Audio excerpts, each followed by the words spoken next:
மேயராக இருக்கக்கூடிய பிரியா அவர்கள் ப்ளீச்சிங் பவுடரை பற்றி ஒரு செய்தியாளர் ஒரு கம்ப்ளைண்ட் சொல்கிறாங்க. இதுதான் ப்ளீச்சிங் பவுடர் மாதிரியே இல்லைங்க, நீங்கள் மோந்து பாருங்கள், வந்து பாருங்கள் அப்படின்னு சொல்லும்போது, இதெல்லாம் ப்ளீச்சிங் பவுடர் இல்லாமல் பான்ஸ் போடுறா, திமுகவின் பாணியில் ஒரு பதிலை கொடுத்து விட்டு சென்றிருக்கிறார். இதை பற்றி தங்களோட கருத்து? கிட்டத்தட்ட ஒரு 6-7 மாதமாக இந்த மாதிரியான பவுடர் தான் போடப்படுகிறதா. ஒரு தடவை மதுரை வாயில் பக்கத்தில் கூட இந்த மாதிரி மைதா மாவு போட்டுறாங்க அப்படின்னு கேட்கும்போது, மைதா மாவு என்ன விலை தெரியுமா, ப்ளீச்சிங் பவுடர் என்ன விலை தெரியுமா, போட்டது மைதாவா ப்ளீச்சிங்கா, அது பேசினா அது என்ன விலை இது என்ன விலை, இன்னும் மளிகடிக்க போயிருக்கணுமா. பெருந்தகைகள் வந்து கலந்து கொள்கிற விழாவில் இந்த மாதிரி போடுறோம், சப்போஸ் ஏதாவது ஒருத்தர் போய் கேட்குறான் அப்படின்னு ஒரு அச்சம் கூட இவர்களுக்கு இல்லைல்ல. அந்த வணக்கத்துக்குரிய மேயர் என்ற அடிப்படையில் இதுமேல் அவர்கள் அழைக்கப்படணும்னு ஒரு ஜீவாவை கொண்டு வருவோம் அப்படின்னாரு. இன்னை வரைக்கும் ஒரு திமுக காரணம் ஒரு மேயர் அது ஒரு ஒப்புக்காவது பொது வெளிகளில் மதிக்கிறத பார்த்துருக்கீங்களா? எவ்வளோ முடியுதோ அடிக்கிறா, லாஸ்ட் 8 months தான் இருக்குது வேலிடிட்டி. எரியிற வீட்டில் பிடுங்குற வரைக்கும் லாபம், இன்னும் 6 மாதத்துக்கு எழுதி எல்லாம் முடிஞ்சிடும். ஏற்கனவே இந்த பொது புத்தியில் ஒரு பார்வை இருக்குல்ல, எஸ்சினாலே இவங்களாம் சும்மா படிக்காம கோட்டாவில் வந்துடுறாப்பா அப்படின்ற மாதிரி ஒரு பொது புத்தியில் ஒன்று இருக்குல்ல, அது இதுலேயும் அப்ளை ஆகும்ல. இவர் ஒன்றுமே தெரியாதவங்களை கூட்டாந்து எஸ்சிங்கிறதுக்காக கொடுத்துட்டாங்க. உலகத்தில் 2 மாநகராட்சி தான் பெருசு, ஒன்று லண்டனில் இருக்குது, ஒன்று நம்ம சென்னை மாநகராட்சி. அப்போ ஏற்பட்ட இதுக்கு இப்போ ஏற்பட்ட ஒரு மேயரை வந்து இவங்க அந்த மாதிரி போட்டாங்க. அது ரொம்ப வருத்தம் அளிக்கிறது. ஏன்னா பல விஷயங்கள் இந்த சென்னை மாநகராட்சி செய்யப்படும். உங்களுக்கு தேவை ஃபில் பண்ணணும், அவங்களுக்கு ஃபில் பண்ணணும். அந்த இடத்துல வந்து ஜஸ்ட் ஒரு ஸ்டாம்பாக இருக்கணும். ஆமாம், ஒரு எஸ்சி கேர்ளு விமனை அங்கே ஃபில் பண்ணணும்.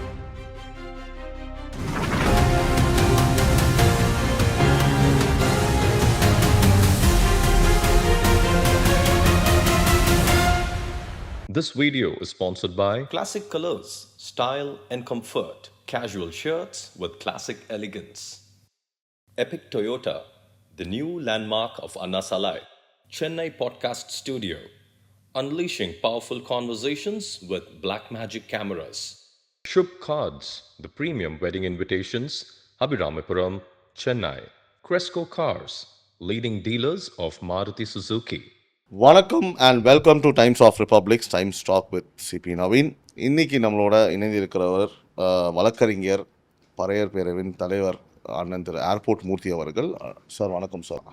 இப்போது 2 மணி நேரத்திற்கு முன்பாக எல்லா சேனல்லையுமே வந்து ஃபுல்லாக பிரேக்கிங், மேயராக இருக்கக்கூடிய பிரியா அவர்கள் ப்ளீச்சிங் பவுடரை பற்றி ஒரு செய்தியாளர் ஒரு கம்ப்ளைண்ட் சொல்கிறாங்க. இதுதான் ப்ளீச்சிங் பவுடர் மாதிரியே இல்லைங்க, நீங்கள் மோந்து பாருங்கள், செக் பண்ணுங்கள், பக்கத்துலேயே மூட்டை இருக்குங்க, வந்து பாருங்கள் அப்படின்னு சொல்லும்போது ரொம்ப அலட்சியமாக இதெல்லாம் ப்ளீச்சிங் பவுடர் இல்லாமல் பான்ஸ் போடுறா, திமுகவின் பாணியில் ஒரு பதிலை கொடுத்து விட்டு சென்றிருக்கிறார். இதை பற்றி தங்களோட கருத்து என்ன சார்? கூகுள் சேனல் எதனா கோச்சிக்க போகிறாங்க, ஏன் எங்கள் பேரை சொல்லணும். இப்போ பான்ஸ்னு அதுக்கு ஒரு விளம்பரம் மாதிரி ஆகிப்போச்சு. முதல்ல இந்த விஷயத்தில் நான் கூட ஒருத்தர்கிட்ட கேட்டேன், இது என்னதான்னு. கிட்டத்தட்ட ஒரு 6-7 மாதமாக இந்த மாதிரியான பவுடர் தான் போடப்படுகிறதா. ஒரு குறிப்பிட்ட ஒருத்தர் வந்து ரொம்ப நாள் அதை சேஸ் பண்ணினே இருந்திருக்காரு. இந்த மாதிரியான விஷயங்கள் இருக்குன்னு நீங்கள் ஏற்கனவே ஒரு தடவை மதுரை வாயில் பக்கத்தில் கூட இந்த மாதிரி மைதா மாவு போட்டுறாங்க அப்படின்னு கேட்கும்போது, மைதா மாவு என்ன விலை தெரியுமா, ப்ளீச்சிங் பவுடர் என்ன விலை தெரியுமா, போட்டது மைதாவா ப்ளீச்சிங்கா, அது பேசினா அது என்ன விலை இது என்ன விலை, இன்னும் மளிகடிக்க போயிருக்கணுமா, அந்த மாதிரியான பதில் சொன்னாங்க. அப்போது இது தொடர்ந்து சென்னை மாநகராட்சிகளை இந்த மாதிரி பயன்படுத்தப்படுகிறது. நம்ம என்ன சொல்கிறோம், எங்கேயோ ஒரு சாக்கடை அடைப்பு இருக்குது, அங்கே போயிடுறது வெள்ளையா நாள் பவுட்ரு போட்டு வரேன் அப்படின்னா கூட பிரச்சனை இல்லை, அது அப்படி தான் நடக்குன்னு கூட வச்சுக்கோமே. ஒரு பெருந்தகைகள் வந்து கலந்து கொள்கிற விழாவில் இந்த மாதிரி போடுறோம், சப்போஸ் ஏதாவது ஒருத்தர் போய் கேட்குறான் அப்படின்னு ஒரு அச்சம் கூட இவர்களுக்கு இல்லைல்ல. இது எவ்வளோ உதாசீனம் இது இல்லை. இது உதாசீனத்தை விட அராஜகம்னு கூட சொல்ல, நான் என்ன வேணாலும் செய்ய வேண்டாம், யார் நான் கேட்க கேட்டுருவேன் அப்படின்ற மாதிரில இது தோணுது. கொஞ்சம் கூட ஒரு மனசாட்சி வேணா, வேறு என்ன கேட்குறான், சாக்கடை வந்து அகட்ட சொல்கிறான், இல்லை இந்த மாதிரியான கழிவு நீர்கள் அங்கங்கே தேங்க கூட நான் கேட்குறான். தேங்கினா கொஞ்சம் அந்த ப்ளீச்சிங் பவுடர் போட்டு கொசு வராமல் பார்த்துங்கய்யா, அதுக்கு தானே கேட்குறான் மக்கள். அதுக்கு பிரியா அவர்கள் இந்த மாதிரி பதில் சொன்னாங்க. சார் அதுலேயும் வந்து அவங்க கேட்குறாங்க, நீங்கள் என்ன சேனல், அந்த கேள்வி எதுக்கு சார், எந்த சேனலாக தான் என்ன கேள்வி கரெக்டு தானே. அதாவதுங்க, இவங்கக்கிட்ட ஒரு பெய்டு மீடியா ஆட்கள் நிறைய பேர் இருக்காங்க. ஒருவேளை காசு கொடுத்தவங்க கேள்வி கேட்கறோம்னு செக் பண்ணுறதுக்கா? ஓ. அதாவது இவங்க இப்போ நம்ம செந்தமிழ் சீமானம் போகிறாருன்னு வச்சுங்க, ம் அங்கே ஒரு 4 பேர் அனுப்புறது, ம் இப்படி கேளு அப்படி கேளுன்னு அந்த மனுஷனை டென்ஷன் பண்ணுறது, ம் அந்த மாதிரி இவங்க பெய்டு சர்வெண்ட்டை வச்சுருக்காங்க. ம். அந்த மாதிரி யாராவது பெய்ட் பண்ணிட்டாங்களா, ஹயர் பண்ணிட்டாங்களா ம் அப்படின்னு அது ஒரு பெரிய மிரட்டல் தோணியா. என்னையா சேனல் சேனல் ஒருவேளை நம்ம காசு கொடுத்தவங்க தான் வந்து காசு சரியாக வேலை பார்க்காம நம்மளை கேள்வி கேட்டு செக் பண்ணுறது. இப்போ பொதுவாக நீங்கள் ஃபோன் பண்ணிட்டீங்கன்னா ம். ஒரு சிலருக்கு ம். அண்ணே எங்கே இருக்கீங்க ம். அப்படின்னு ஒன்று டக்குன்னு அவங்களுக்கு குரல் கொஞ்சம் ஏன் கேட்குறீங்க ம் ஏன்னுவாங்க. அந்த மாதிரி இது நீ என்ன சேனல்னு ஒன்று ம். இப்போ நமக்கு எதுக்குப்பா வம்பு ம் அப்படின்ற மாதிரி கொஞ்சம் பம்முவாங்கல்ல. ம். ஆனால் அந்த நிருபர் பம்மன மாதிரி தெரியல. நியூஸ் தமிழ் 24/7 அப்படின்னு சொல்லிட்டாரு அவரு. ஆமாம். அப்படின்னு அப்படியே ஒரு மாதிரி ஒரு தோரணையா தலையாட்டிட்டு அதாவது என்ன சொல்லணும், வந்து சரி நான் அதை பார்க்குறேன் என்னன்னு, என் பார்வைக்கு அது வந்து ப்ளீச்சிங் பவுடர் மாதிரி தான் இருக்குது, நீங்கள் ஏதோ சொல்கிறீங்க, சரி நான் வந்து அதிகாரி கூப்பிட்டு அது என்னென்னு பார்க்க சொன்னா ஃபைன். ம் அதாவது இது ப்ளீச்சிங் பவுடரா இல்லையா என்ற சர்ச்சை வந்தபோது உடனடியாக மேயர் அவர்கள் இது மீது நான் உடனே நடவடிக்கை சொல்கிறேன், அந்த ஆய்வு பண்ண சொல்கிறேன்னா முடிஞ்சது. நீ பிரியா மேயருக்கு கொஞ்சம் கூடுதலான பேர் கூட கிடச்சிருக்கோம். என்னன்னா நல்ல வேலை சேகர் பாபு இல்லை கூட. சார். ஆமாம். இருந்திருந்தாருன்னா சேகர் பாபு பதில் சொல்லியிருப்பார். ம் சம்மதமே இல்லாம தானே பேசியிருப்பாங்க. ஆமாம், அவர் பதில் சொல்லியிருப்பார். அதால் பாவம் வந்து உங்கள் மேயர் அவர்களை தனியாக விட்டது அவர்கள் தவறு. ஏன்னா நீங்கள் பார்த்துருப்பீங்க, ஒரு தடவை வண்டியில் தொங்கின்னு போனது பார்த்தீங்க. நான் பார்த்தேன் சார். ம் உடனே என்ன சொல்லிட்டாங்க, அவங்க பிரியாவாக வந்து விரும்பி தான் வண்டியில் தொங்கின்னு வந்தாங்க, இதெல்லாம் டூர் போயிட்டு வீட்டுக்கார கூட தொங்கின்னு போகிறாங்க. அதால் அவ்வளோதான் இவங்களுது. அதாவது ஜெயலலிதா அம்மையார் இருக்கும்போது மேயருக்கும் அவர்களுக்குமான ஒரு முரண்பாட்டில் அந்த அம்மா என்ன பண்ணாங்க, பொதுவாக மேயர் வந்து வணக்கத்துக்குரிய மேயர் அப்படின்னு தான் அழைக்கணும். அது வெள்ளைக்காரங்காலத்துலேருந்து ரூல், அது சென்னை மாநகராட்சியோட சட்டத்திட்ட விதிகள். அதை அந்த அம்மா கடுப்பில் என்ன பண்ணாங்கன்னா, வணக்கத்துக்குரிய மேயர் நானே மாண்புமிகு நீ நான் வணக்கத்துக்குரிய அப்படின்ட்டு இவர் உயர்திரு மேயர் அவர்களே அப்படின்னு ஒரு ஜீவோ போட்டாங்க சார். நீங்கள் போட்டு நெட்டில் செக் பண்ணி பாருங்கள். இந்த அரசு பொறுப்பேற்றவுடன் மாசு அவர்களும் ப்ரெஸ் மீட் வைக்கிறார். இந்த மாதிரி அந்த ஆட்சி காலத்தில் அது மாற்றப்பட்டது, நாங்கள் ஆட்சிக்கு வந்தோடனே அந்த வணக்கத்துக்குரிய மேயர் என்ற அடிப்படையில் இதுமேல் அவர்கள் அழைக்கப்படணும்னு ஒரு ஜீவாவை கொண்டு வருவோம் அப்படின்னாரு. இன்னை வரைக்கும் ஒரு திமுக காரனாவது அந்த அம்மாவை ஒரு கவுன்சிலர் பாது ஒரு மேயர் அது ஒரு ஒப்புக்காவது பொது வெளிகளில் மதிக்கிறத பார்த்துருக்கீங்களா? கலைஞர் அவர் ஒரு ட்ரோல் பீஸாக தான் சுற்றிட்டு இருந்தாங்க. ஆமாம், கலைஞர் அவர்கள் திறப்பு விழாவில் நீங்கள் பார்த்துருப்பீங்க. முதல்வரின் கான்வாய் வந்து கொஞ்சம் தள்ளி நிற்குது. அந்த நம்ம ஓமந்தூரார் மருத்துவமனையில் கலைஞர் சேவை திறந்தாங்கள்ல, அப்போது இந்த அம்மா ஓடுது திப்பு திப்புன்னு. ஒரு மாநகர தாய், ஆனால் தான் மாநகர தந்தை, திப்பு திப்புன்னு ஓடுது. வணக்கத்துக்குரிய மேயர். இப்போ தான் அது உயர்திரு மேயர் ஆச்சே, அது ஓடுது. அதுக்கப்புறம் வந்து ஒரு அமைச்சர், ஒரு எம்எல்ஏ, அந்த அம்மா என்ன டார்ச்சர் பண்ணார் ஒரு படத்துக்கு மாலை அணிவிப்பு மரியாதை செலுத்துகிற விழாவில் அந்த அம்மாவை ஒரு மாதிரியா டார்ச்சர் பண்ணுறாரு. அதையும் நம்ம பார்த்தோம். அப்புறம் வந்து நேரு சொல்லமா என்ன ஏம்மா அவ நேரோட பால் பண்ணலாமா பாலக்காரம்மா சாணி இல்லைம்மா இந்த மாதிரி கேட்டால் அவர் தந்தை வயது, அவர் எப்பயுமே வீட்டுக்குள்ள சார் அப்பனை தந்தை வயது. அப்பனை சில பேர் அந்த வந்துட்டானா முதல்ல அவனை சாப்பிட்டு போக சொல்லு, இன்னும் கூட அந்த தேவைப்பைய வந்துட்டானா இந்த குஷ் வந்துடானா இன்றைக்கி அப்படின்னு பிள்ளைங்க கேட்பாங்க. அது மாதிரி மேயர் வந்து பிரியா வந்து குழந்தை தானே, ஒரு பொண்ணு மாதிரி அப்படின்னு ஏதாவது நேரு கேட்டுற முடியுமா யோகுன்னு? ஆனால் அப்பா கேட்பாரான். அதனால் சொல்கிற மாதிரி டே தகப்பா.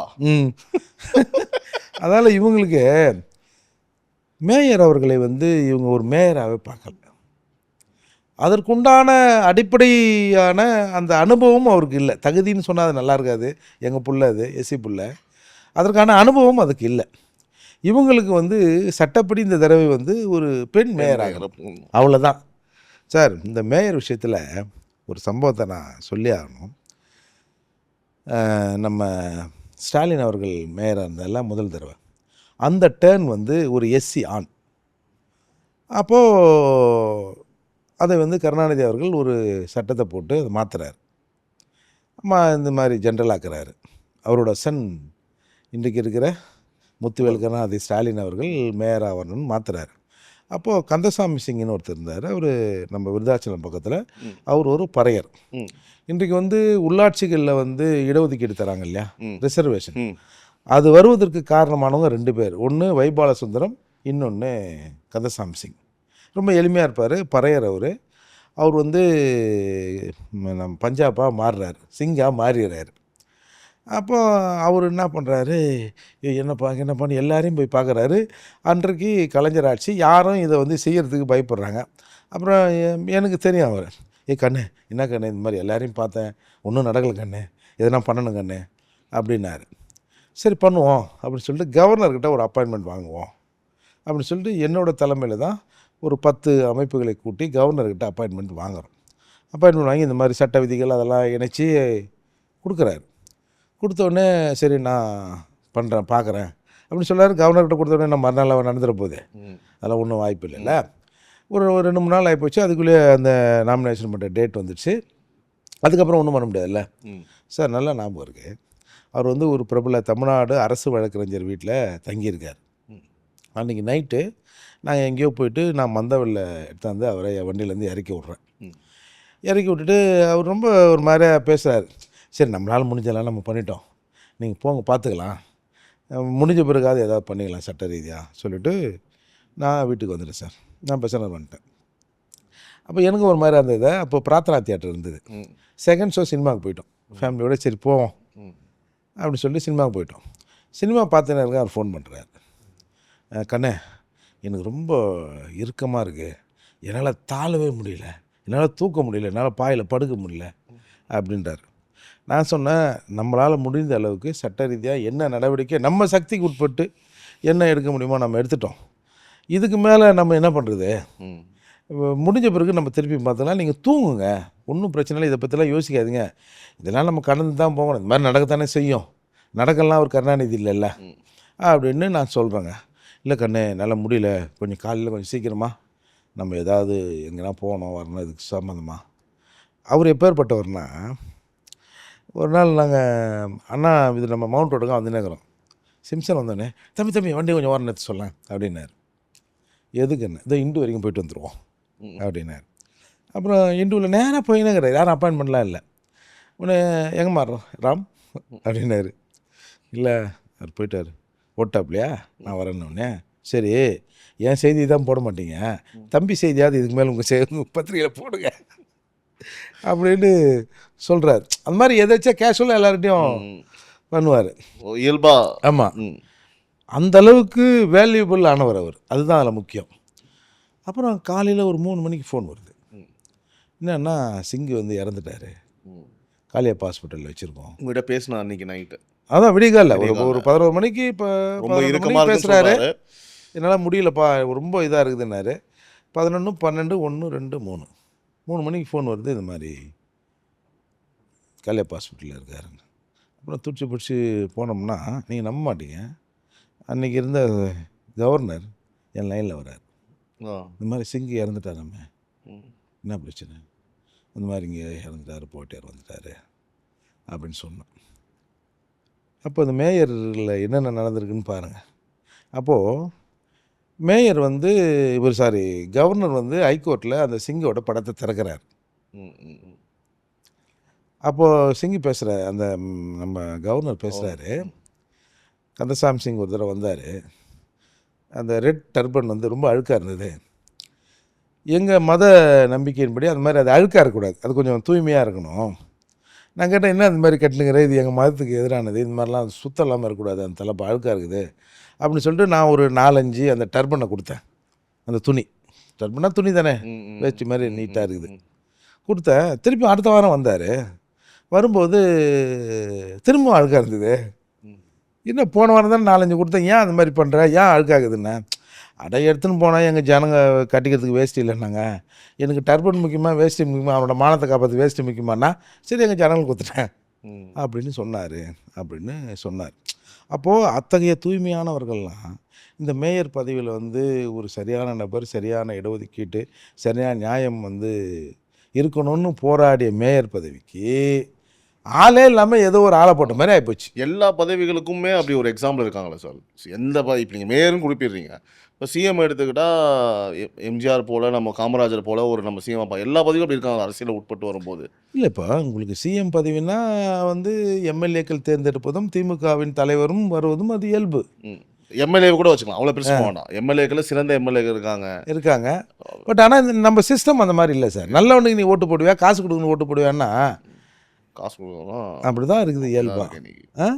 அதனால் இந்த மாதிரி அந்த பதவிக்கு அந்த மேயர் நல்லவங்களாக இருந்தாலும் இன்னசெட்டாக இருந்தாலும் அந்த வெயிட்டான பதவிக்கு அவங்க ரைட் பர்சன் ரைட் பிளேஸ், அந்த சரியான நம்பரில் சரியான இடத்துல போய் உட்கார வைக்கணும். அதான் இவங்க பண்ணல. இல்லை, ஒரு மேயருங்கிறது நீங்கள் இப்போ மாசு இருந்தார், நல்ல திறமையாக அந்த மேயருக்கு உண்டான வேலையை இப்போ நம்ம கூட தானே சொல்லுவோம். யோ எதனா கார்பரேஷனில் ஏதாவது ஒரு அமைச்சர் பதவி கொடுத்தா நல்லா செய்வார், அவரை போய் வந்து மருத்துவத்துறைக்கு அமைச்சராக்கிட்டீங்க அப்படிங்கிறது தானே அவர் மீது குற்றச்சாட்டு.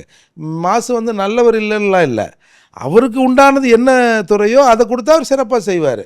ஒரு மெடிக்கல் பிரச்சனை வருது, ஒரு டீன் கிட்ட போய் பேசணும், அந்த ஆள் ஏதோ ஆப்ரேஷனுக்கு ஒரு டெக்னிக்கல் வேலை சொல்கிறார், நமக்கு தெரிஞ்சது ஆப்ரேஷனு, அவங்க ஆஞ்சியோன்னுவாங்க, அதுன்னுவாங்க இதுன்னுவாங்க, அது நம்ம இவருக்கு தெரியறதுக்கான வாய்ப்பு இல்லைல்ல. அதாவது இவங்க எப்படி பண்ணுறாங்கன்னா சார், அவங்களுக்கு யார் தோத்தா இருக்காங்களோ அவங்ககிட்ட யார் கேட்க மாட்டோம், அந்த மாதிரி ஆட்களை ஃபிக்ஸ் பண்ணுறாங்க. ஒரு ஆள் வேணும், அவ்வளோதான். சட்டப்படி இந்த தடவை வந்து அதிமுக ஜெயிச்சிருந்தாலும் ஒரு பெண் எஸ்சி மேயர் தான், ஒரு எஸ்சி மேயரை தான் இருந்திருப்பாங்க. அதனால் இவங்க சரி யாரும் இல்லை, சரி வெய் யாராவது அதை பண்ணீங்க, சரி நீங்கள் அதற்குரிய நபரை நம்ம போட்டோம்னா, அதுக்குரிய நபர் திமுகவில் இல்லைன்னா இல்லை, அதற்குரிய நபரை போட்டால் அவர்கிட்ட போய் நம்ம நிற்க வேண்டியிருக்கும். வேற ஒரு ஆளை போட்டால் அது வந்து நம்மக்கிட்ட அந்த பாப்பா வந்து நின்று இருக்கும். இதுதான் இவங்களோட திட்டம். அப்படி போட்டப்பட்டவர் தான் மேயர். இன்றைய வரை தமிழகத்தில் சென்னையில் ஒரு மேயருக்கு உண்டான 1% அந்த மரியாதை கூட இன்றைக்கி அந்த பிரியாவுக்கு தராங்களான்னா இல்லைன்னு தான் சொல்லணும் சார். அதே மாதிரி நீங்கள் கவனிச்சிக்கலாம் தெரியல சார், அவங்க வந்து அந்த காரில் இருந்து ஆர்கியூமெண்ட் பண்ணுறாங்க செய்தியாளர்கிட்ட. அப்போ வந்து அவங்க என்ன சொல்கிறாங்கன்னா, நீங்கள் வந்து பார்த்தீங்கன்னா ப்ராப்பராக வந்து அன்ஆத்தரைஸ்டாக என்கிட்ட நீங்கள் பேசிட்டு இருக்கீங்க, அன்னோன் பர்சன் நீங்கள் அன்ஆத்தரைஸ்டாக பேசுகிறீங்கன்னா இரலவெண்ட்டாக எதோ பேசுகிறாங்க. நான் என்ன சொல்கிறேன்னா, ஒரு பொதுமக்களாக நீங்கள் திரும்ப நீங்கள் பைட் எடுக்கிறீங்களா, நீங்கள் அன்ஆத்தரைஸ்டாக பேசுகிறீங்க. அவங்க என்ன வச்சுக்கினா சார் வஞ்சனம் பண்ணுறாங்க, என்ன ஏன் அப்படி அலிகேஷன் பண்ணுறீங்க? அவங்க இயல்பாக இருக்காங்க சார், அவங்களுக்கு அது தெரியல சார். நீங்கள் தெரிஞ்சவங்கள நீங்கள் போட்டிங்கன்னா அவங்க அதை டேக்கிள் பண்ணுவாங்க, ஹேண்டில் பண்ணுவாங்க, பல விஷயங்கள் சிக்கலில் கொண்டு போய் விடுவாங்க. அந்த இடத்துல வந்து ஒரு பார்வையாளராக அதை எப்படி நாங்கள் பார்த்தோம்னா சார், நீ எப்படி இதை கேள்வி கேட்ப, எப்படி நீ இதை இங்கே கேட்ப, இப்போது நீ தேவையில்லாமல் ஒரு பிரச்சனையை உருவாக்குற, அதுவும் அவங்க சொன்னமாங்க சார். நான் இது சொல்ல மாட்டேன், அவங்க தான் சொல்கிறாங்களே, கேட்குறதுக்கு ஒரு முறை இருக்குது, ஒரு தோரணை இருக்குது. அவர் என்ன சார், அவர் அவ்வளோ மரியாதையாக கேட்குறாரு. நீங்கள் எத்தனை அலிகேஷனை பிரியா மீது வைத்தாலும் நான் சொல்கிறது அதுக்கு ஒன்றும் தெரியாது, பாவம், அது இயல்பாக அது ஏதோ சொல்லி போச்சு. சேகரபாபு இன்னைக்குலாம் அதான் இப்போ பிரச்சனை சார். நீங்கள் இவ்வளோ சொல்கிறீங்கல்ல, செருப்பை கக்கத்தில் வைத்துக்கொண்டு துண்டை கக்கத்தில் வச்சு செருப்பு எடுத்து கையில் வச்சுன்னு போன சமூகத்திலிருந்து ஒருத்தரை மேயராக்கி இருக்கிறோம் அப்படின்னு திமுக சேர்ந்த அவரும் எஸ்சி தான், அவர் பேசுகிறார். எதையோ போட்டுக்கிட்டு பேசிட்டாருன்னு வச்சுங்க. உண்மையிலேயே ஒரு மேயராக வேற ஒருத்தங்க இருந்து இந்த மாதிரி செருப்பு எடுத்து கக்கத்தில் வைத்து கொண்டு இருந்த சமூகத்திலிருந்து நாங்கள் ஒருத்தர் மேயர் ஆகிறோன்னா செருப்பு கைட்டு அடிச்சிருக்காது. ஏய் நாயா யாரா கேட்குறேன், கூடிக்காரண்ணே நீ எங்கடா இருந்த உள்ளால அப்படின்னு ஒரு மேயர் கேட்டிருக்கும்ல. இந்த பாப்பா ஒன்றுமே கேட்கலையே சார், அதுலேருந்தே தெரியலையா? அதனால தான் சார் போட்டிருக்காங்க, ஒன்றுமே கேட்கக்கூடாதுன்னு தானே போட்டிருக்காங்க. அதுதான் சொல்கிறேன், அவ்வளோ பாவம். அது ஒரு வெகிலியாக திப்புன்னு ஓடியாருது. நீங்கள் அந்த இல்லை சார், இன்னொன்று வச்சுக்கலாமா, இப்படி பார்க்கலாமா, 6 மாதம் தான் இருக்குது. ஆமாண்டா, நாங்கள் வந்து ப்ளீச்சிங் பவுடர்லேருந்து இனிமேல் எல்லாம் தொட்டதுலலாம் நாங்கள் ஊழல் பண்ண ஆரம்பிச்சிடுவோம், இன்னும் எங்களுக்கு 8 months தான் டைம் இருக்குது, ஃபுல் ஃபோக்கஸ்டாக வந்து எல்லாத்தையுமே வந்து பண்ண சொல்லிட்டாங்க, எல்லாத்தையும் வந்து நாங்கள் எவ்வளோ முடியுமோ அதை அடிப்போம், அந்த மாதிரி ஏதாவது இருக்குமா? என்னை பொறுத்தவரை அந்த ஊழல் செய்கிற, அதிலிருந்து காசை எடுத்துக்கொள்கிற இல்லை முறைகேடு செய்கிற அதிகாரம் கூட பிரியாவுக்கு வழங்கப்பட்டு இருக்குமா அப்படின்னா அது கூட சந்தேகம். நான் அவங்கள மென்ஷன் பண்ணல, கீழ்மட்டத்தில் இருக்கவங்க தான். இல்லை அதையெல்லாம் செய்வது தானே சார் செய்வாங்க. எவ்வளோ முடியுதோ அடிக்கிறா, லாஸ்ட் 8 months தான் இருக்குது வேலிடிட்டி. எரியிற வீட்டில் பிடுங்குற வரைக்கும் லாபம், இன்னும் 6 மாதத்துக்கு எழுதி எல்லாம் முடிஞ்சிடும். அடுத்து நம்ம இங்கே இருப்போமா வெளில இருப்போமா உள்ளே இருப்போமா என்னன்னு அதை தான் கேட்குறேன் நான். முடிஞ்ச வரைக்கும் சுருட்டுங்கப்பா அப்படின்னு தான். அந்த மாதிரி யோசிக்கக்கூடிய திமுகவின் நிர்வாகிகளாக இருக்கட்டும், ஒருவேளை அப்படி யோசித்தார்கள் என்றால் அமைச்சர்களுக்கே என்ன நிலைமை என்று அதையும் அவங்க யோசிக்கணும் இல்லையா சார்? இல்லை அதெல்லாம் அவங்க பார்த்துப்பாங்க சார். எல்லாத்தையும் பார்த்துப்பாங்கன்னா ஃபேஸ் பண்ணி ஜெயிலுக்கு போயிடுவாங்க. இல்லை நீங்கள் அப்படிலாம் நீங்கள் நினச்சிடாதீங்க. அது எப்படி உடனே நடந்துடும்? இப்போ நீங்கள் வந்து டாஸ்மார்க்கில் வந்து 1000 கோடி ஊழல்னு ஈடி கொடுத்தாங்க. 1000 கோடி ஊழல் அது என்ன சார்? அது எத்தனை பல லட்சங்கள் இருக்கும் சார். அது ஒரு எனக்கு தெரிஞ்சு ஒரு நாளைக்கு 10 கோடி ரூபா. அது 1 கோடி பேர் கவுண்டரில் கையை விட்டு ஒரு கோட்டர் வாங்கினான்னா 10 ரூபான்னா 10 கோடி ரூபா ஒரு நாளைக்கு. ஒரு மாதத்துக்கு 300 கோடி, ஒரு ஆண்டுக்கு 3200 கோடி, 4 ஆண்டுகளுக்கு 14400 கோடி. இன்னும் கதை வர்றான் 1000 கோடின்னு 2 பேப்பரில் தரான். அதனால் இப்போ அதெல்லாம் சரி பண்ணிப்பாங்க. எனக்கு என்னென்னா நீங்கள் இப்படி துருவி பாவம் அந்த புள்ளையே கேட்குறீங்க. எனக்கு என்னென்னா பொது சமூகத்தில் வந்துங்க இப்போ பார்க்குறவன் பிரியா மேயர் இது சொல்லிடுச்சின்னு சொல்ல மாட்டான். இது பாரு தரங்கட்ட ஆளுங்களை கொண்டு போய் அங்கே வச்சோம்னா எப்படி பேசுதுங்க பத்தியா? எப்படி இந்த ஏற்கனவே இந்த பொது புத்தியில் ஒரு பார்வை இருக்குல்ல, எஸ்சினாலே இவங்களாம் சும்மா படிக்காம கோட்டாவில் வந்துடுறான்பா அப்படின்ற மாதிரி ஒரு பொது புத்தியில் ஒன்று இருக்குல்ல, அது எதுலேயும் அப்ளை ஆகும்ல. இவர் ஒன்றுமே தெரியாதவங்களை கூட்டம் அந்த எஸ்சின்றதுக்காக கொடுத்துட்டாங்க. இப்போ ஆனால் நீங்கள் என்ன சொல்கிறீங்கன்னா அந்த இடத்துல அவங்க எது தடுத்துது அப்படின்னா வந்து அவங்களுக்கு அந்த பேசுகிற ஃப்ரீடமே கொடுக்கல. அப்போ அப்படின்னு தான் நம்ம வச்சுக்கலாமா இதை? இல்லை அந்த அளவுக்கு அவர்கள் வந்து எக்ஸ்பீரியன்ஸ் ஆனவர் இல்லை. ஏற்கனவே அவர்கள் கட்சியில் இருந்தார்களோ இல்லை ஏற்கனவே கவுன்சிலர் வந்து ஒரு 2 பேர் சட்டையை பிடிச்சி ஆய் ஊயினவங்களோ அப்போல்லாம் இல்லை அவங்க. ஆனால் சார் நீங்கள் சொல்கிறது ஓகே தான் சார். ஆனால் நீங்கள் இதில் வந்து நம்ம ரொம்ப ஸ்ட்ராங்காக ஒரு ஆன்சர் கொடுக்கணுன்ற அவசியம் கிடையாது சார். இது ரொம்ப சிம்பிளாக ஹேண்டில் பண்ணலாம் சார். இப்படி காமிக்கிறாங்க. ஆனால் சூப்பராக சொன்னாங்க சார். இல்லை வருது, அது நல்லா இருந்தது அந்த பதில். வருது எனக்கு இப்போ ஆமான்னு சொல்ல முடியாது, இல்லைன்னு சொல்ல முடியாது. வருது ஆனால் கொஞ்சம் கம்மியாக வருது. என்ன நான் பார்க்குறேன், வாங்க இது என்ன பழசாக சார், இந்த பேக் மட்டும் பழசாக எடுத்துகிட்டு வந்துட்டாங்களா, வாங்க போய் பார்க்கலாம். அவர் சொன்னதை செஞ்சுருக்கலாமே. இதுவா சரி வாங்க ஓகே நான் என்னன்னு பார்க்குறேங்க. இதை ஏன் சார் பண்ணலை? நீங்கள் எப்படி தான் தெரியாதுன்னு சொல்லுவீங்க சார்? அவங்க வச்சு நான் சார் வஞ்சனை பண்ணாங்க. என்ன சார் இது வம்பாரு இது? சார் வச்சுன்னு கிடையாது சார். இது அது ஆட்டிடியூட காமிக்குது சார். ஆட்டிடியூட காமிக்குது சார். நான் வந்து ஏன் அவங்க அந்த மாதிரி பதில் சொல்லணும்னு கேட்கல. உங்க மேல ஒரு அலிகேஷன் சொல்றேன். நீங்க பிரியாவுக்கு தான் திறமை இல்லைன்றீங்களா, உள்ள ஒட்டுமொத்தமா உங்க ஆளுங்களுக்கே இப்படி தான் இருப்பீங்க அப்படின்னு நிறுவ வரீங்களா? சார் அப்படி கிடையாது சார். அதாவது நான் அந்த சப்ஜெக்ட்குள்ளேயே போல, நான் அதுக்கு முன் சப்ஜெக்ட் எங்க ஆள்ல திறமைக்கு நான் ராஜாவை சொல்லுவேன். இல்லை சார் நான் அந்த சப்ஜெக்ட்குள்ளேயே போல. நான் வந்து அதுக்கு ஒரு படி முன்ன நினைக்கிறேன். என்னன்னா ஒரு நார்மல் ஒரு காமன் பர்சனை ஒரு கேள்வி கேட்கும்போது சாப்பிட்டீங்களா, சாப்பிட்டேன். என்ன சாப்பிட்டீங்க? சாம்பார் சாதம் சாப்பிட்டேன். நீங்கள் எப்படி சமைச்சா நான் சொல்ல போகிறீங்க? சாம்பார் சாதம் எப்படி சாப்பிட்டேன் அப்படின்னா நான் காய்கறி வாங்கினேன், அடுப்பில் வச்சேன், வேக வச்சேன், அதை நான் சொல்ல வரல. பவுடரை இப்படி காமிக்கிறாங்க.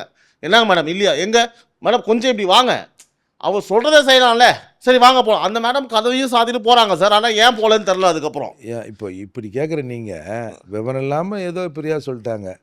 விவரத்தோடு வந்து நம்ம யார் அவர், என்ன அமைச்சர் அவர், தொழில்துறை அமைச்சரா? யார் சார்? அன்பரசு. அன்பரசு என்ன மிரட்ட துணியில் சொன்னார் சார். சார் யார் இல்லைன்னு சொன்னா? ஆமாம். அப்போ டிபேட் போச்சா சார்? இது இப்போ கரெக்டாக அமைஞ்சு போச்சு சார். இருங்க. அப்போ மீடியா நான் சொல்கிறது ஒரு மாதம் கதை தான் இருக்குங்க. 1 மாதம் 2 மாதம் இருக்கும் மேக்ஸிமம். அந்த பல்லாவரத்தில் வந்து அந்த குடிநீர் தொட்டியில் வந்து ஏதோ கண்டாமினேட் ஆகி பிரச்சனை ஆச்சு இல்லையா, 2 பேர் இறந்தாங்க இல்லையா. அப்போ வந்து மாண்புமிகு அமைச்சர் சொன்னார், முதலாளிகிட்ட போய் கேட்டிருப்பீங்களா நீங்கள்? எல்லாருமே இப்படி தான் சார் பதில் சொல்கிறாங்க. நான் ஒரு வார்த்தை சொன்னேன், நீங்கள் அந்த ரோலுக்கே போலன்ட்டேன். விவரம் இல்லாமல் பிரியா சொன்ன மாதிரி நீங்கள் சொல்கிறீங்க. விவரம் இல்லாமல் ஆட்டிடியூட் காமிக்கிறாங்கன்னு தான் சொன்னேன். விவரம் இல்லை. சரி மிரட்டுற மாதிரி. அதாவது அவங்களுக்கு சொல்ல, நீ எப்படி என்ன கேட்ப, நீ எப்படி கேட்ப, எந்த செய்தியாளர், நீ வந்து என்கிட்ட ஆத்தரைஸ் பர்சனா, நீ என்கிட்ட அப்பாயின்மெண்ட் வாங்கினியா, நீ எப்படி இந்த மாதிரி நின்று கேட்ப, நீ என்ன வந்து பைட் போடுறியா? அதுக்கு விவரம் இல்லைன்னு தானே சார் அர்த்தம். சார் விவரம் இல்லைன்னு தானே அர்த்தம். அது மாதிரி கேட்க முடியும் அவங்க.